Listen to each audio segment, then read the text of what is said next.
Israel और Iran के बीच तनाव अचानक चरम पर पहुंच गया है।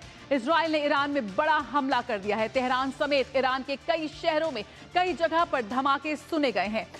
उधर इजराइल के रक्षा मंत्री ने देश भर में तत्काल आपातकाल घोषित कर दिया है और ये घोषणा तब आई है जब इजराइल ने आधिकारिक रूप से पुष्टि की है कि उसने ईरान पर प्रीएम्प्टिव स्ट्राइक शुरू कर दी है। शुरुआती जानकारी के मुताबिक इजरायली वायुसेना ने ईरान में कई टारगेट्स को निशाना बना लिया है। अपने रिपोर्टर से लेंगे ताजा अपडेट, लेकिन इससे पहले एक नजर इजराइल के ईरान पर हुए बड़े हमले पर।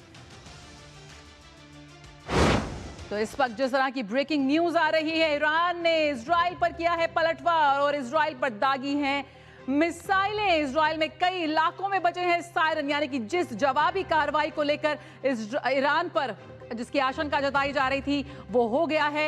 ईरान ने इस वक्त अपनी जवाबी कार्रवाई की है, जवाबी कार्रवाई में जुटी है इजराइल की वायुसेना भी। जवाबी कार्रवाई को लेकर इस वक्त लगातार नजर बनाए हुए पश्चिम एशिया में जिस तरह से हालात इस वक्त निकल कर आ रहे हैं, ईरान ने इजराइल पर किया है पलटवार। ईरान भी यहां पर रुकने का नाम नहीं ले रहा। जिस तरह का अटैक यहां पर हुआ है, डोनाल्ड ट्रंप की जिस तरह से सीधी चेतावनी यहां पर ईरान की तरफ पर आई है, ऐसे में इजराइल से ईरान को लेकर भी लगातार ईरान का क्या कुछ जवाब होगा, ईरान किस तरह से कार्रवाई करेगा, इसको लेकर तमाम आशंकाएं लगाई जा रही थी। और फिलहाल यहां पर खबर आ गई है कि ईरान ने यहां पर जवाबी हमला किया है इजराइल पर ईरान ने किया है पलटवार। इजराइल ने पहले ही आपातकाल घोषणा कर दी थी और जरूरी दिशा निर्देश, सुरक्षा निर्देश भी जारी कर दिए थे, लेकिन इस तरह जब जवाबी हमला हुआ है, ऐसे में क्या कुछ निकल कर आता है। तस्वीरें आप अपने टेलीविजन स्क्रीन पर देख सकते हैं। धमाकों से थर्राया तेहरान, तो वहीं इजराइल का एयर स्पेस पूरी तरह से बंद कर दिया गया है और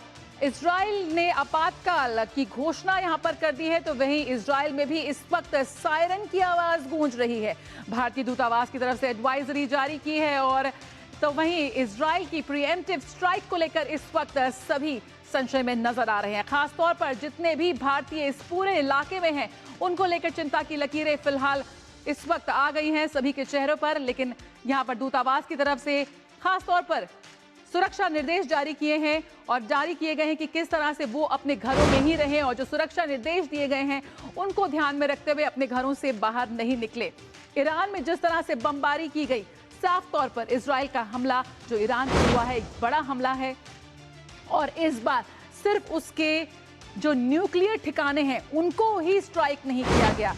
तेहरान में कई जगह पर धमाके साफ तौर पर नजर आए। जो उसका सुप्रीम कमांडर है अली खामनेई, उनके ऑफिस के पास भी स्ट्राइक हुई है।